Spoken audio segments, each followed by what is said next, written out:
నమస్కారం అండి.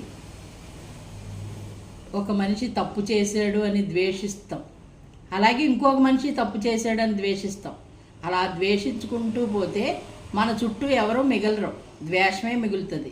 అందు గురించి అని ఎదుటి వ్యక్తి ద్వేషంగా ఉన్న అటువంటి వ్యక్తుల్లో కూడా మంచితనం వెతుక్కోవాలి. మనం మంచితనం అనేది ఉంటే, మన దగ్గర ఉంటే వాళ్ళ దగ్గర నుంచి మనం ఆశించవచ్చు, పైగా వాళ్ళని మంచిగా మార్చుకోవచ్చు. అటువంటి వాళ్ళని పక్కనే పెట్టుకుని ఎప్పుడు స్నేహంగా ఉంచుకోవాలి. అంతేగాని ద్వేషిస్తా పోతే ప్రతి వాళ్ళు చెడ్డగా కనిపిస్తే ఉంటే నిజంగానే తప్పు చేశారని మనం ద్వేషిస్తాం. మళ్ళీ ఇంకొక పక్కన ఉన్నవాళ్ళు ఇంకో తప్పు చేస్తారు, వాళ్ళని ద్వేషిస్తాం. మన చుట్టూ మనుషులు మిగలరు, అప్పుడు గోడలు మిగులుతాయి.